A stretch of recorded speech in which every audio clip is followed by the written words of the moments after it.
की जय। नंगली निवासी भगवान की जय। अम्बाला वाले सतगुरु महाराज की जय। विनय करूं गुरुदेव जी, पूर्ण करो अभिलाष, करुणा दृष्टि निहारिए, सभी कारज हो रास। बंदो सतगुरु के चरण, भव दुख मेटन हार, जिनके परसत भव तरे, पापी कोटि हजार। गुरु समर्थ पूर्ण धनी, जिनका पूरा मन, अनतोल ही देते हैं नाम सरीखा धन। मुँह पे गुरु कृपा करी, दिया नाम का दान, गूढ़ तत्व बतलाया, पाया पद निर्वाण। बोलो जयकारा, बोलो श्री गुरु महाराज की जय। गुरुमुख सिख का जो ये जीवन है, उसका एक ही उद्देश्य है कि अपने इस जीवन में भगवान की भक्ति करे और अपने निज धाम के लिए प्रस्थान करे। गुरुमुख सिख का ये जीवन जागन पिछले पहरे, गुरुमुख का ये जीवन है जिसमें अमृत वेले में उठकर गुरुमुख स्नान करे, गुरु का बख्शा हुआ नाम जपे। गुरुमुख ने अपने ऊपर सबसे पहले अपने आप ही भला करना है, सबसे पहले नींद का त्याग करना है, क्योंकि जो नींद है ये भी माया रूपी है। ये जो गुरुमुख है, जितने भी लोग हैं, उनको अमृत वेले में कभी भी उठने नहीं देती, कहती है कि थोड़ी देर और सो जा, भजन सिमरन तो बाद में कर लेंगे। पर जो अमृत वेले की घड़ियां हैं, तो अगर वो एक बार निकल गई तो दोबारा वापस नहीं आती, जो समय है वो वापस नहीं आता। सतगुरु महाराज जी का ये सच का मार्ग यही बताता है कि पहाड़ों पर जाकर या गुफाओं में जाकर या उल्टे लटक कर भगवान का नाम लो तो ही प्राप्ति होगी, ऐसा नहीं है। मतलब जितना भी हठी हो कर ले, पहाड़ों में चले जाए, गुफाओं में जाए, फिर भी भगवान की प्राप्ति नहीं होगी। केवल हमें रिद्धियाँ सिद्धियाँ प्राप्त हो जाएगी, परंतु जो मोक्ष है वो कभी नहीं मिल सकता। अगर हम घर बार भी त्याग दे, गृहस्थ भी त्याग दे और कहीं एकांत में जाकर जो हमारी जिम्मेवारी है, जो हमारा परिवार है, हमारे काम धंधे हैं, उनको छोड़ के भी चले जाए, तो जो हम अपने कर्म हैं उससे भी पीछे हट जाते हैं, तो भी हमें मोक्ष की प्राप्ति नहीं होती। गुरु नानक सच्चे पातशाह कहते हैं, हे गुरु सिख गुरुमुख, अगर त्याग करना है तो अमृत वेले नींद का त्याग कर, स्नान कर, सतगुरु मालिक के चरणों में ध्यान लगा और उनका भजन सिमरन कर। तुझे लगने लगा कि भजन सिमरन तो तेरे प्राण के आधार है, तू इतना भजन कर। इसलिए जिसने नाम का रस पाया है, वो जो अमृत वेले का समय है उसको कभी भी सोकर नहीं गुजार सकते।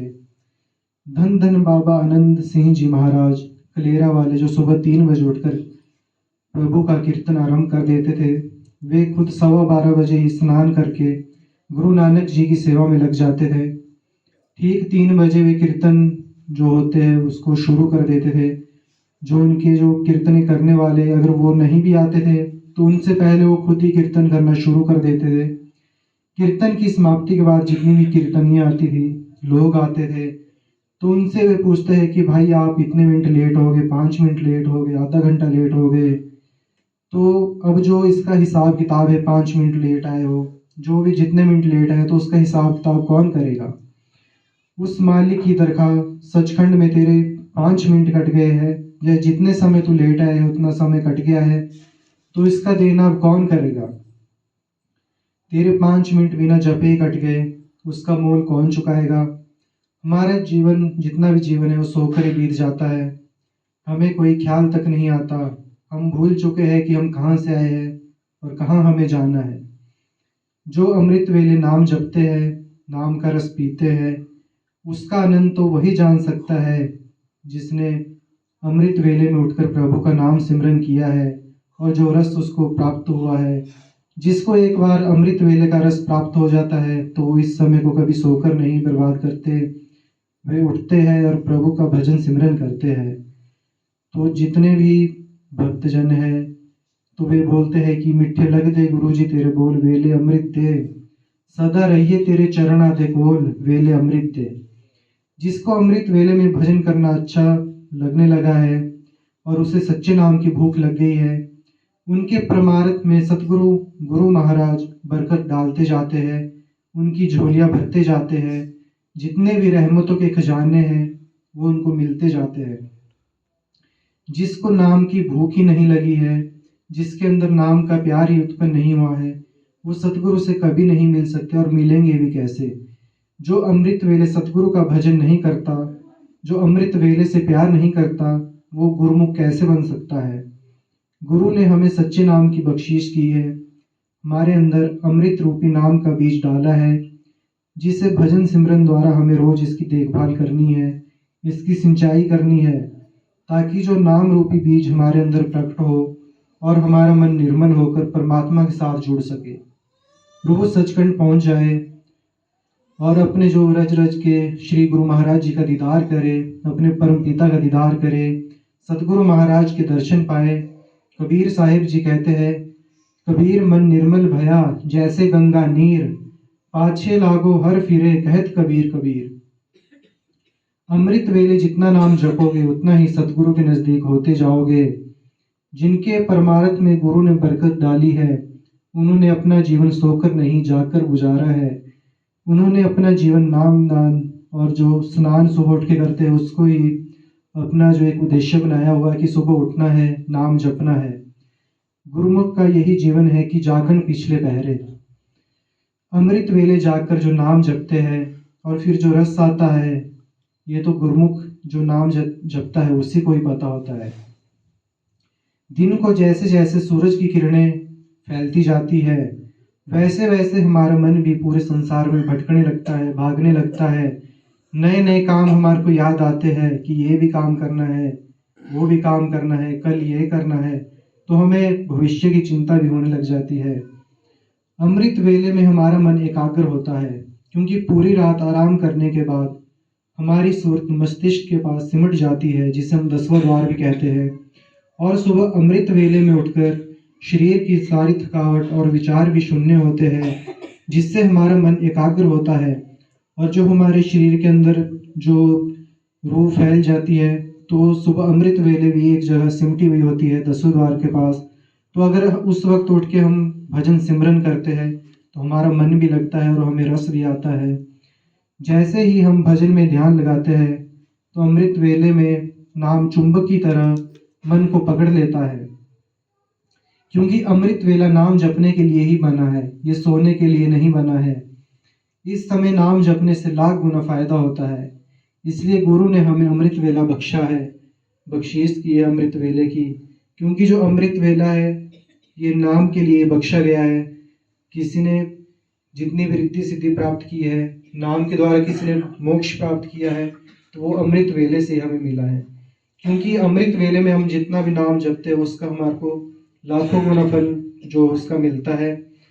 अमृत वेला सच नाओ बढ़ियाई विचारो, बढ़ियाई द विचारन द विशेष वेला अमृत वेला है।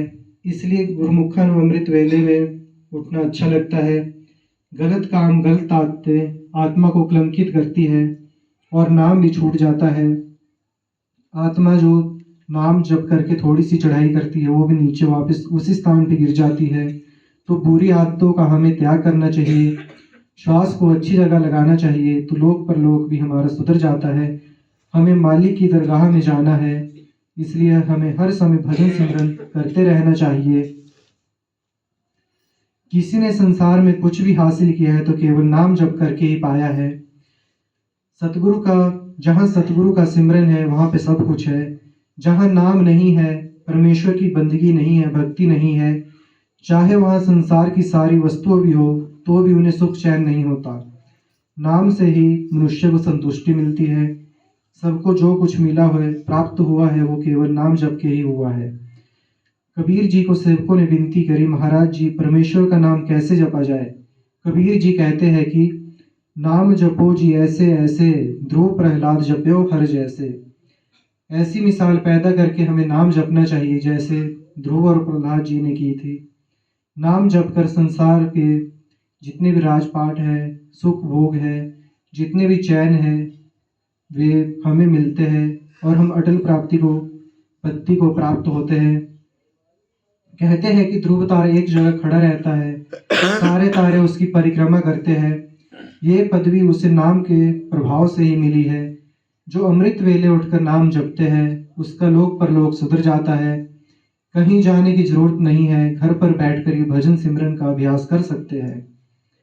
कर स्नान सिमर प्रभ अपना, तन मन पय अरोगा, कोट विघन नाथे प्रभु शरणा, प्रगटे भले संजोगा।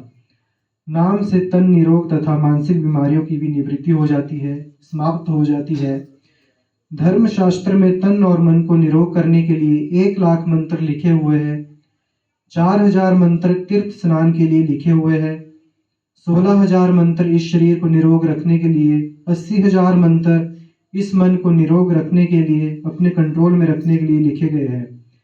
हजूर कहते हैं कि इन मंत्रों को पढ़ने में कितना समय लगेगा, पर गुरुमुखों को इसकी आवश्यकता नहीं है।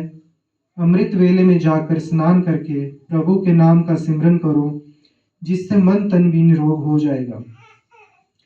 जो हमें गुरु महाराज जी ने नाम बख्शा होता है वे महामंत्र होते हैं। सभी मंत्रों का जो राजा है, महाराजा है, वो जो गुरु द्वारा मंत्र बख्शा गया है वही है। उसके अंदर ये सारे मंत्र आ जाते हैं।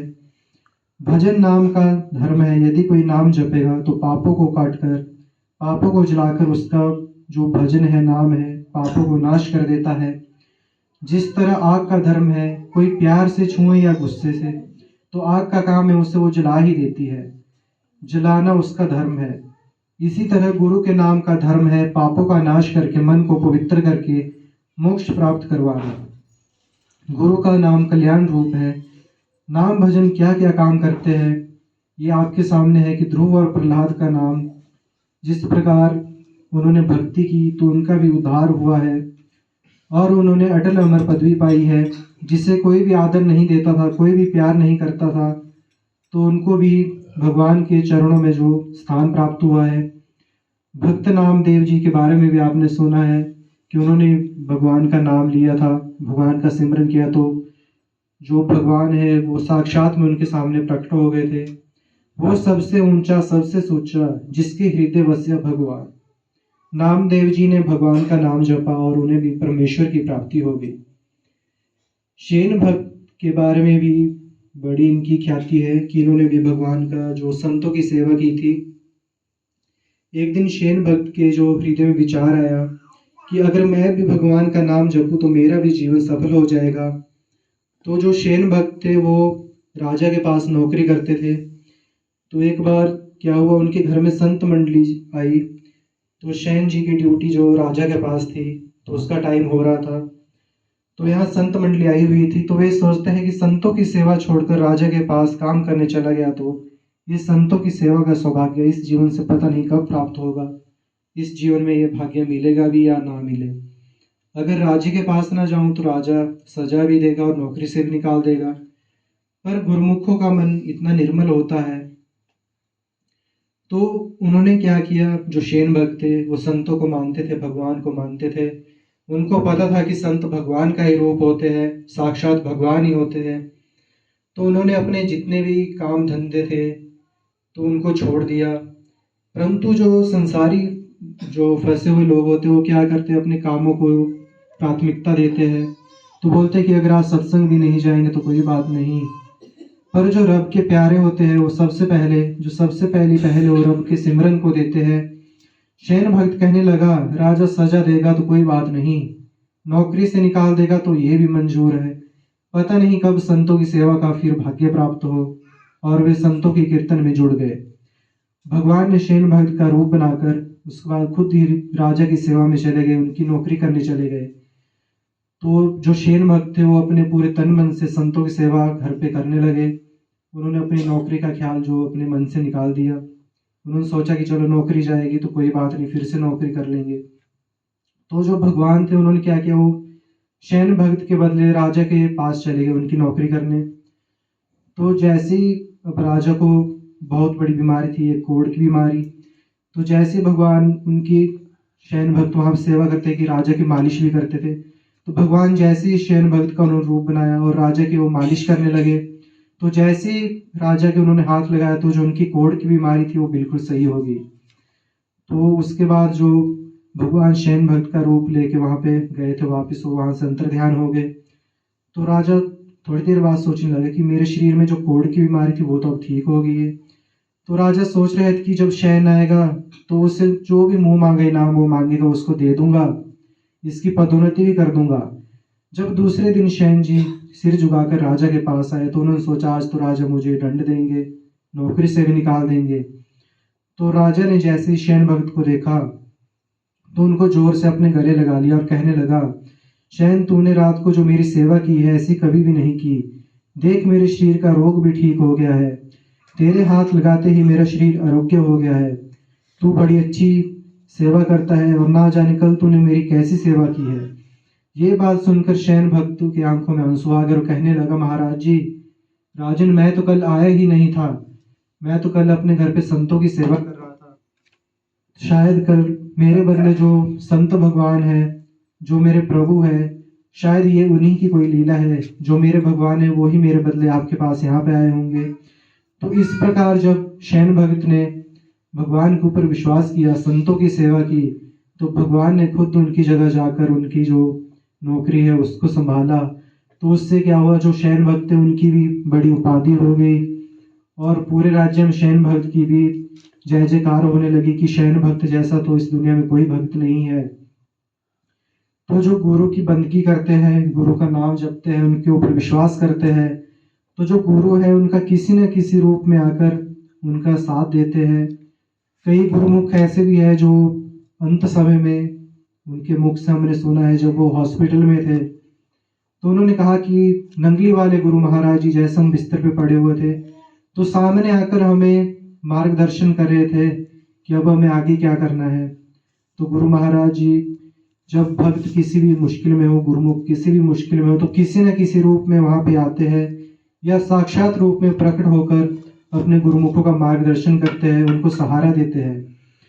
एक कहानी मतलब एक प्रसंग है जो संतों के मुख से सुना मैंने कि एक बार एक जो भक्तानी है और उनका जो बेटा है अपने गुरु महाराज जी के पास चले गए। तो ये सच्ची घटना है। तो उस भक्तानी ने कहा कि महाराज जी, आपका बड़ा नाम सुना है, आप बड़े संत हैं, तो हमारे परिवार ने बचपन से ही जब से हम पैदा हुए हमने बड़ा दुख देखा है, बाद में शादी हुई तो हमें कभी भी दो पल सुख के नहीं मिले। तो जो उनके गुरु महाराज जी थे तो उन्होंने बोला, कोई बात नहीं बेटा, सुख तो आ जाएगा, भगवान का नाम सिमरन किया करो, भजन बंदगी किया करो। तो जो उनका बेटा था तो गुरु महाराज ने उनको 50 रुपए दे दी कि बेटा ये ले 50 रुपए ले जा, भजन बंदगी करो, तुम्हारे जीवन में इसके बाद सुख ही सुख आएंगे, भगवान का शुक्रिया करते रहना। तो जो उस लड़के की माता थी उन्होंने बोला कि नहीं महाराज जी, हम आपसे पैसे थोड़ी ले सकते, पैसे हमारे को नहीं चाहिए, हमारे को तो बस ये आशीर्वाद दीजिए कि हमारे जीवन में सुख आ जाए। तो जो उनके गुरु थे उन्होंने बोला कि कोई बात नहीं बेटा, ये पैसे रख लो, तो आपके जीवन में गुरु महाराज जी कृपा करेंगे, तो आपके जीवन में सुख आ जाएंगे। तो जो भक्तानी की माननी नहीं कि नहीं महाराज पैसे नहीं चाहिए, पैसे तो बहुत है, बहुत बरकत है, बस सुख चाहिए। तो गुरु महाराज जी ने बहुत कोशिश की कि उनका लड़का 50 रुपए रख ले, पर जैसे ही उस लड़के ने वो 50 रुपए अपनी जेब में रखे तो उनकी माता जी ने क्या किया, वो पैसे निकाल कर वापस गुरु महाराज जी के शरणों में रख दिए। तो थोड़ी देर बाद क्या हुआ, जैसे ही लड़का बाहर गया तो जैसे अपने वो स्कूटर पे आए हुए थे, तो जैसे वो रास्ता पार करने लगा वो पहले चला गया कि मैं जाके स्कूटर को स्टार्ट करता हूँ, माता जी अभी आएंगे। जैसे ही वो बेटा पार गया वैसे ही एक गाड़ी वहां पे आती है और उसका एक्सीडेंट हो जाता है। तो जो उसकी माता वो जोर जोर से रोने लग जाती है, वापस गुरु महाराज के पास आती है कि महाराज जी, मैंने तो आपसे सुख मांगे थे, आपने तो मेरा बेटा ही छीन लिया। तो गुरु महाराज जी कहते हैं कि बेटा, जो मैं तेरे को 50 रुपए दे रहा था वो तेरे को इसीलिए दे रहा था कि तेरे जो बेटे की उम्र केवल 25 साल की थी। तो गुरु महाराज जी से मैंने विनती की, महाराज जी इसके जीवन में थोड़े सुख आ जाए। तो तेरे बेटे की मैंने उम्र 50 वर्ष और बढ़ा दी थी, परंतु तूने मेरी जो बात को मानी नहीं, तूने मेरी बात टाल दी, तो अब हम इसमें कुछ नहीं कर सकते, अब जो भगवान का हुक्म है वही होएगा। तो जो संत होते हैं वो किसी न किसी रूप में जो हमारी विघ्न होते, बाधा होते, उसको टालने का प्रयास करते हैं, हमें सुख देने का प्रयास करते हैं, परंतु हम ही जो अपने माया रूपी हमारा मन है वो उस बात को नहीं मानता। तो हमें जितने भी संत हैं उनका सत्कार करना चाहिए, वो जो भी बात कहे उसको मान लेना चाहिए। ना जाने किस बात के अंदर कौन सा गूढ़ रहस्य छुपा हुआ होता है। तो हमें संतों की संगत करनी चाहिए, उनके चरण शरण में जाना चाहिए। और संतों को भगवान का दर्जा ही दिया गया है, क्योंकि इस संसार में कलयुग में संतों का बड़ा विशेष महत्व है। क्योंकि भगवान स्वयं साक्षात रूप में हमें नहीं मिलते, वो किसी संत के रूप में आके ही हमारा उद्धार करते हैं। तो बोलिए जयकारा बोलो श्री गुरु महाराज की जय, नंगली निवासी भगवान की जय।